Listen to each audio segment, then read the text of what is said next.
Governor, I want to welcome you all here to this hearing. I realize it's like 3 minutes before we're supposed to start, but I want to start anyway because we're in the midst of a debate on reconciliation on the House floor, and I want to get everybody in before votes begin. Otherwise, it will be not a good experience for everybody. So thank you very much for being here. I want to thank everyone for being here today for this important hearing on human rights in Mexico. In particular, I want to thank the staff of the Tom Lantos Human Rights Commission for organizing this hearing and our witnesses for their leadership in working to improve human rights conditions in Mexico. A special thank you to Kate Hickson, who is our intern. This is her last day, and she has done an incredible job while working with the staff here in the Commission, and we're going to miss her, and we wish her well. Well, let me begin by saying that the United States relationship, partnership, and friendship with Mexico is a very important one. We are neighbors. We have strong family and community ties with Mexico and its people. And as neighbors and family, we must work together to ensure each other's prosperity and security. It is not an exaggeration to say that many of the most difficult and violent problems confronting Mexico today have roots in the United States, and how we deal or fail to deal with our own domestic and political priorities. Just 6 short years ago, after taking office in December 2006, Mexican President Felipe Calderon deployed Mexican military forces in an effort to combat extensive drug trafficking and related organized crime in Mexico.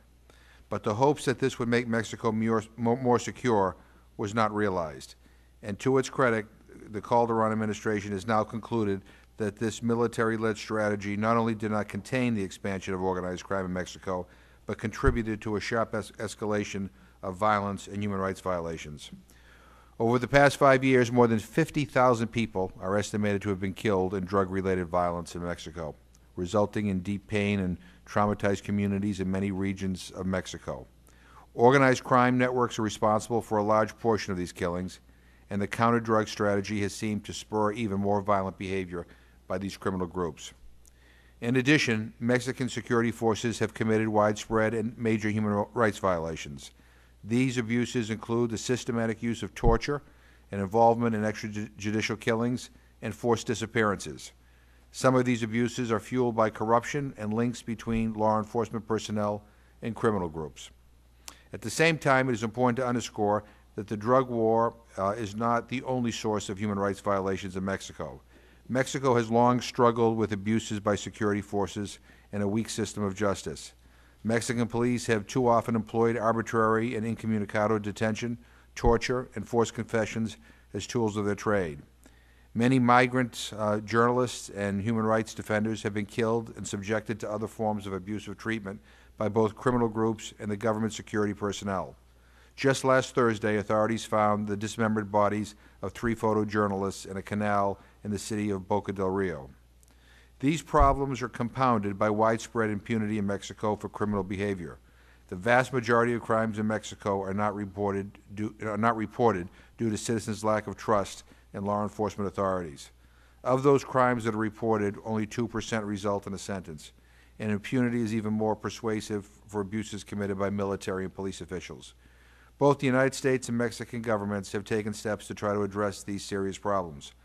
Over the past several years, the U.S. Congress and the Obama administration have shifted much of the focus of U.S. assistance to Mexico under the Meridian Initiative from security assistance to support for strengthening the rule of law and judicial institutions in Mexico. The government of Mexico has also taken some significant positive steps, including mandating ethics training for all federal police, changing regulations on the use of force by the police, and passing laws that strengthen the authority of Mexico's Human Rights Commission, provide for compensation of victims of human rights abuses, and require protection of at-risk journalists and human rights defenders. These are encouraging steps, but much more needs to be done to ensure that these reforms are fully implemented, to establish a more effective and transparent Mexican judicial system, and to address the pervasive problems of corruption and impunity. Accountability for abuses is particularly important so that the Mexican people believe that the era of impunity is starting to come to an end. For its part, the United States should continue to provide Mexico with assistance to strengthen the rule of law in Mexico and advance respect for human rights. And I'm grateful again to all the witnesses. And we're going to begin with Kathleen Fitzpatrick, who is the Deputy Assistant Secretary in the Bureau of Democracy for Human Rights, Labor, and the State Department. Ms.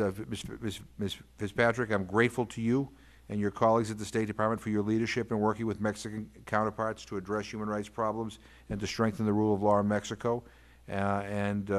We appreciate your coming here to testify, and your full statement will be included in the record, so if you want to summarize it, you can. Ms. Fitzpatrick, the floor is yours. Thank you. Thank you, Mr. Chairman. First, I would like to thank you and thank the Commission for holding this hearing and for the opportunity to appear before you today to discuss the situation for human rights in Mexico, but also in particular the Department of State's actions to promote human rights and strengthen institutions in Mexico. Promoting democracy and protecting human rights around the world are central to U.S. foreign policy. As Secretary Clinton has said, at the State Department, human rights is a priority 365 days a year. I would also like to take this opportunity to thank the three speakers who will appear in the next panel. I'd like to thank them for their commitment and dedication to advancing human rights in Mexico. We welcome their input, both through this panel and in our ongoing dialogue with them and other members of civil society, which we believe is extremely important. Mr. Chairman, I would like to build on your eloquent comments. I think you laid out the issues very, very well and very clearly. As you said, we have a strong, positive bilateral relationship with Mexico.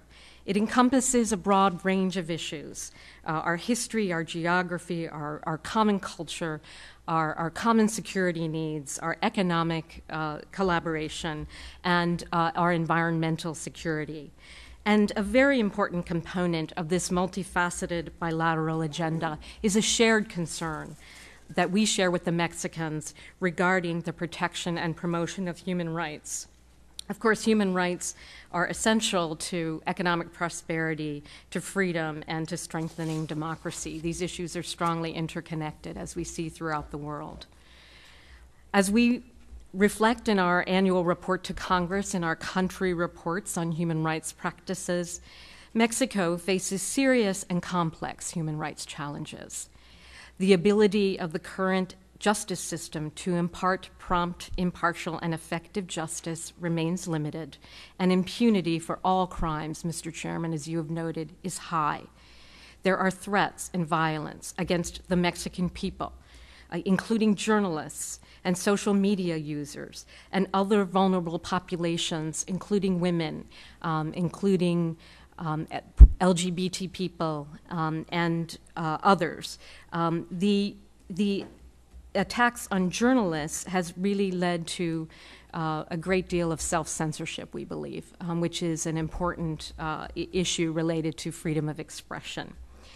Also, Mr. Chairman, as the role of security forces, particularly the military, has expanded in combating crime, there has been an increase in credible allegations of government officials perpetrating arbitrary detention, disappearances, unlawful killing, mistreatment, and torture. And obviously, over the last few years, Mr. Chairman, we've seen increases in the criminal violence that is fueled by powerful transnational criminal organizations who are engaged in violent struggles amongst themselves and with Mexican security forces. These criminal organizations use brutal tactics against the Mexican people. They have shown disregard for civilians. They perpetrated kidnappings of migrants and engaged in human trafficking. Vulnerable populations, such as human rights defenders, journalists, and women, are frequent targets of violence. Mexico, indeed, is one of the most dangerous countries to work in as a journalist, with more than 75 journalists killed since 2000, and many more, as I noted earlier, practicing self-censorship as a result of that violence. Mr. Chairman, given our concerns and our shared interest with Mexico and its people in advancing human rights and citizen security, the United States regularly consults with the Mexican government, discusses with Mexico human rights issues and concerns. And we do this with all levels of the Mexican government. Our aim is to support Mexico's efforts to address these significant challenges. Our ambassador in Mexico City meets regularly with human rights defenders and advocates, and he and his team work closely with the Mexican government and with civil society on these issues. In March, I traveled to Mexico to discuss our concerns regarding the current human rights situation and to learn of recent developments from government leaders, members of the legislature, and civil society. And we look forward to developing ways to further support these efforts to protect human rights. As you noted, Mr. Chairman, to address these challenges, the Mexican government has taken significant steps, including constitutional reforms, new human rights-related legislation, and measures to strengthen government institutions, including by working to professionalize federal and state police forces. U.S. efforts through the Merida Initiative actively supports these efforts as it works to address these challenges, and obviously the challenges remain. We also see that establishing a legal framework to support human rights is critical to this effort. Mexico enacted formal laws in the past few months to fortify its protection mechanisms for journalists and human rights defenders. The legislature passed a nationwide trafficking in persons law and a constitutional amendment that classifies attacks against journalists as federal crimes. Constitutional reforms have also enhanced the authority of Mexico's Independent Human Rights Commission and accorded constitutional status to the human rights obligations to which Mexico is committed under international treaties. These steps will strengthen the legal foundations to protect human rights, and we want to support further reforms, including implementation. There's much work ahead in implementing these laws as Mexico also reforms its justice system. Respect for human rights requires both protection for citizens and prosecution for those who violate the rights of others. Impunity remains one of the most significant challenges for the Mexican judicial system.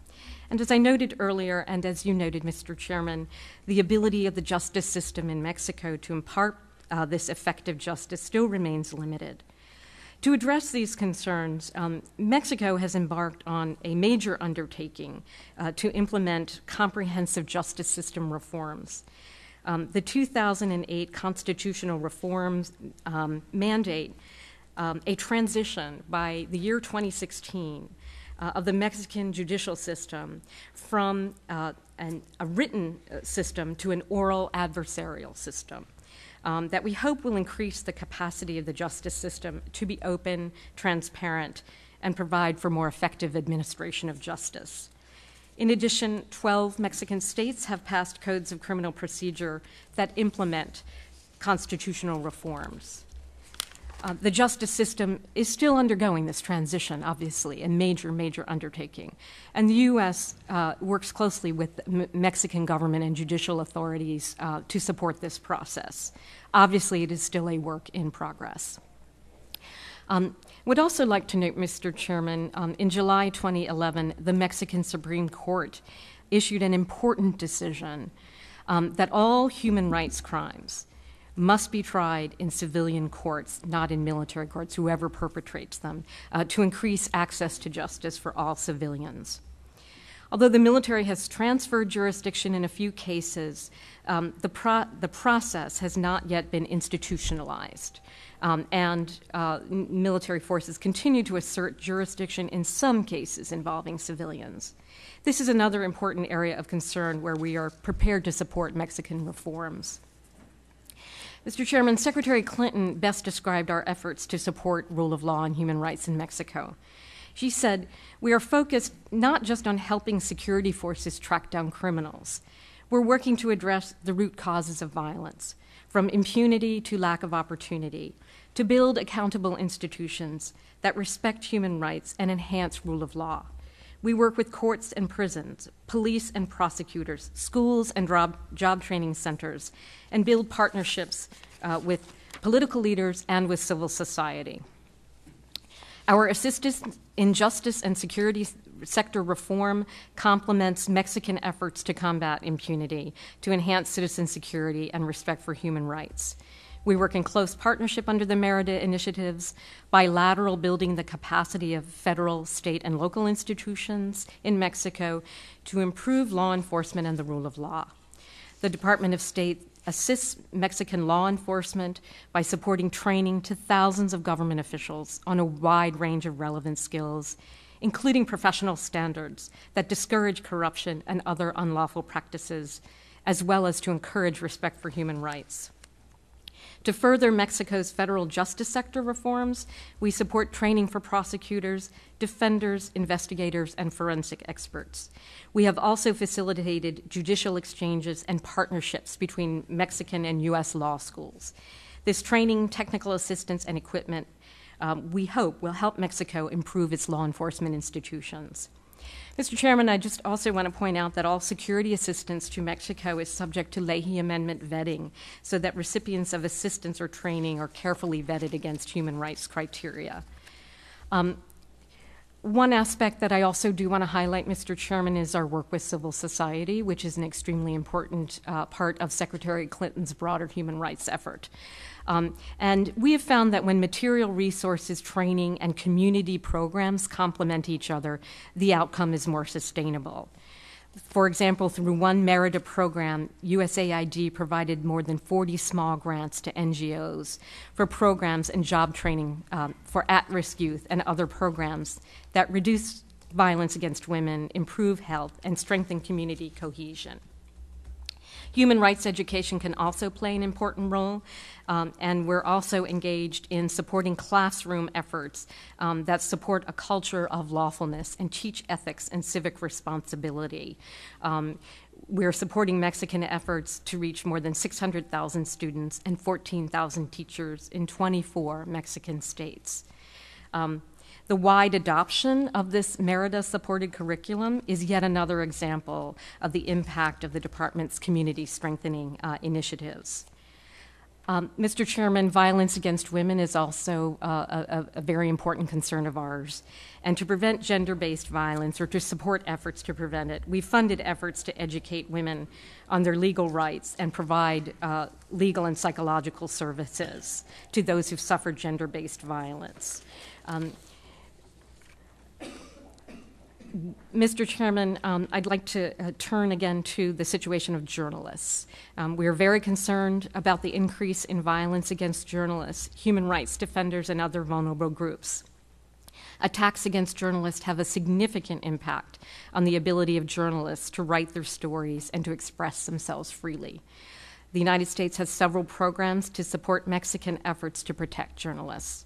We're working to protect Mexican journalists, bloggers, and other media professionals by helping support and provide self-protection training, promote ethical and professional coverage, and build a code of conduct between the media and security forces.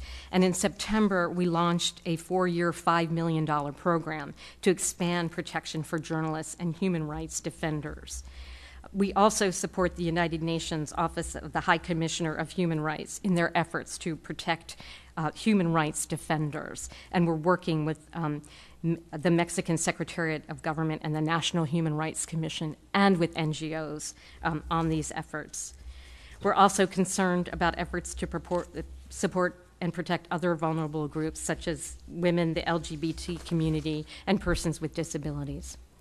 Mr. Chairman, in closing, we're committed to supporting Mexico and its citizens in the implementation of reforms to protect human rights. This is an essential element of our partnership with Mexico as it faces these serious challenges in protecting the security of its citizens, advancing rule of law and accountability, and promoting human rights for all of Mexico's citizens. We believe promoting human rights is in the best interest of both nations, and I'm sure the Mexicans share that view. Again, we value and appreciate the Commission and your personal interest in this important issue, and we look forward to working cooperatively with the Commission to advance human rights in Mexico. Mr. Chairman, thank you again for this opportunity to address this important and timely issue. and I look forward to answering any questions you might have. Well, thank you, Ms. Fitzpatrick, and I appreciate your testimony. And I just have a few questions here. And under U.S. law, 15% of U.S. assistance to the Mexican military and police forces is conditioned on a U.S. determination that the Mexican government is acting to meet a set of human rights standards, including investigating and prosecuting military officers accused of abuses in the civilian justice system, and banning the use of testimony obtained through torture. In your view, as of now, has the Mexican government met these human rights conditions? Thank you, Mr. Chairman. As you know, in 2010, we submitted our report indicating Mexico meeting the reporting requirements of the law at that time. But at the same time, as a policy matter, we withheld certain funds, awaiting Mexican progress on several issues, including strengthening the impact of the Commission on Human Rights and making Mexico's obligations under human rights treaties constitutional, and also progress on a military justice reform. Right now, we haven't yet put together our 15% report. We're going to take into account all of the factors, all of the issues that are relevant, but I can't speculate just now on how the Secretary will move forward on that. Okay. Because I think how we move forward or not move forward on that, actually, sends an important signal about how serious we are about, not just talking about progress, but actually insisting on it. And so we'll wait to see how that turns out. The United States and Mexico have established a formal dialogue for addressing human rights topics, and the U.S. government has facilitated consultations between the Mexican government and human rights groups. And I think you touched on this a little bit in your testimony. I guess my question is, what have been the results of each of these efforts so far? Thank you, Mr. Chairman. You mentioned the U.S. having several different areas to address human rights with the Mexican government. One of them is a formal human rights dialogue mechanism, which we've had since 2009. The last one met a year and a half ago, and we're in the process of moving forward to do another one of these. But we talk about and work with the Mexican government and Mexican civil society on human rights at all levels and in various venues and mechanisms, not just through a dialogue or through other mechanisms. So we see this as a constant element of our bilateral relationship. We think that it's yielded some important areas of understanding for us about how the Mexicans and the Mexican government see their challenges, see their priorities, look at the issues that are most important to them as they deal with these major challenges like reforming their justice sector, professionalizing their security forces, and enhancing human rights, and seeing how we can best support them. So I think it's really helped us target our efforts, and so we see these as valuable mechanisms. The issue of impunity is, to me, at the top of the list of things that need to be addressed in order for some other good things to happen in terms of human rights progress. And I'm just curious, in your opinion, what are the most important steps Mexico's government could take to reduce impunity and increase accountability for human rights abuses? And what can we do, not just to encourage, but to help see that some of this progress moves forward? Thank you, Mr. Chairman. You've identified one of the key issues, one of the key human rights challenges in Mexico, which is impunity, meaning lack of accountability. This is one of the major issues that we engage with the Mexican government on. Our support in the justice and security sector, especially as Mexico moves in this transition from the written to the oral adversarial system, is very much geared toward supporting Mexican efforts to help investigate professionally investigate crimes, move them through the justice system in an expeditious and professional manner consistent with rule of law and due process and human rights, and to come to a conclusion and about who perpetrated them and to mete out justice for those who did. Our efforts through the Merida Initiative in the rule of law and justice sector reform area are very much keyed to that. We do think that as Mexico transitions into this new system, that will help facilitate this.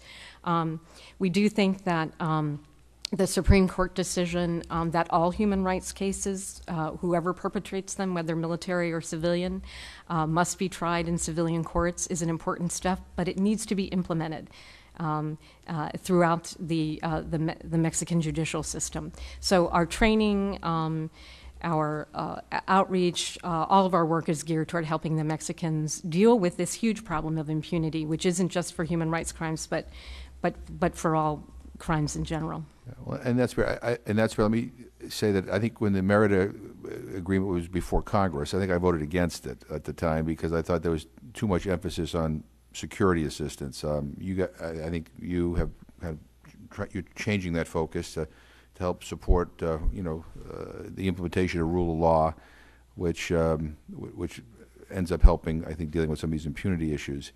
But I guess,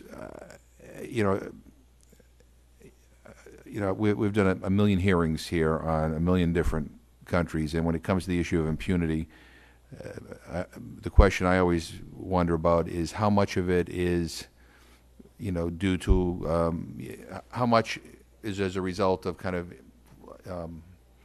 lack of professionalism, kind of lack of technical assistance in order to be able to bring people to justice versus how much of it is the lack of political will.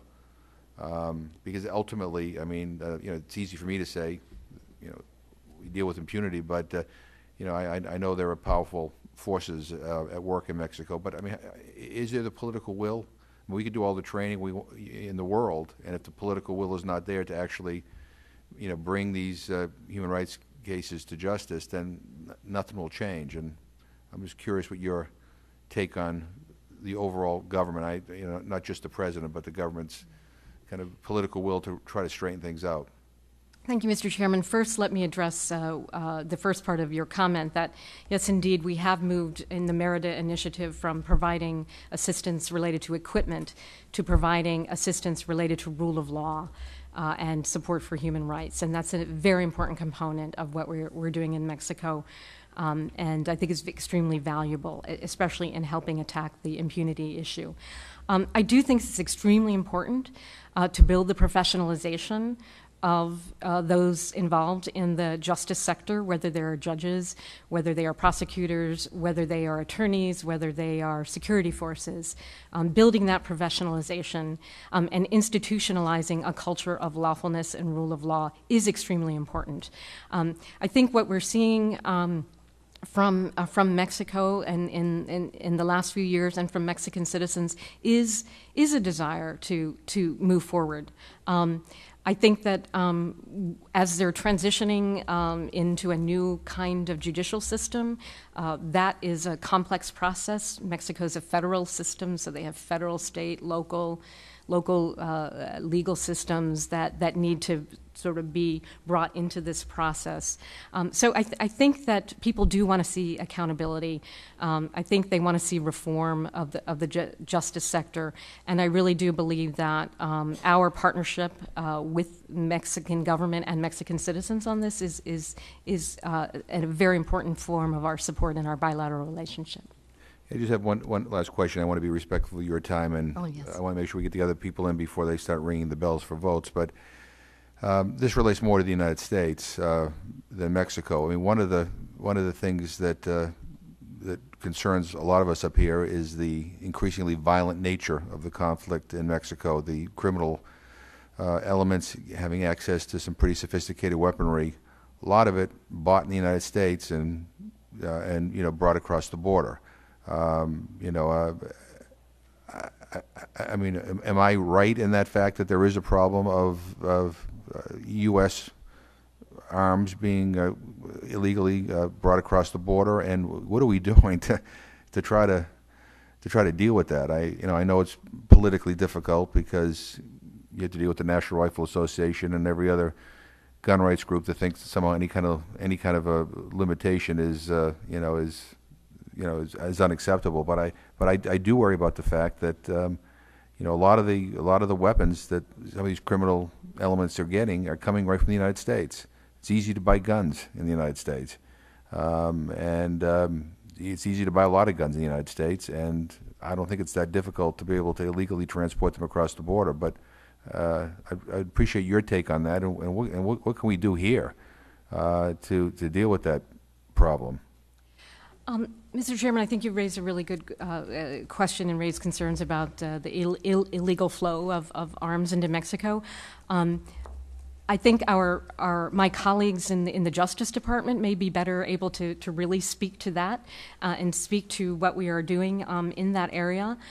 So I think what we try to do through our work, through my bureau, Democracy, Human Rights, and Labor, in concert with other elements of the State Department and the Embassy, is to deal with again, those issues that you raised, Mr. Chairman, the questions of impunity, how to protect vulnerable populations, and particularly journalists, women, and human rights defenders. That's the area that I am really focused on, and that I think is an essential element of how we can help reduce the violence and the human rights violations in Mexico. But in terms of violence, I mean, guns play a role in it. I'm not asking. Maybe I should just. Maybe what I'm looking for is just kind of an acknowledgement as to whether or not I'm right or whether I'm wrong on the fact that there is a problem with guns being purchased in the United States, transported to Mexico. Mr. Chairman, I think, as I said, I'm not trying to evade the question. No, I know. I really don't have any real sort of visibility on that. I think that it is an issue, and I think that that's what our Justice Department is working on very intensely. Well, I appreciate your testimony. I appreciate your willingness to come by, and I appreciate your service. And we certainly support you in all your efforts and the administration's efforts to try to promote human rights in Mexico and deal with the issues of impunity, which I know are not easy to tackle. But we'll stay in touch. And again, thank you so much for coming. Thank you, Mr. Chairman.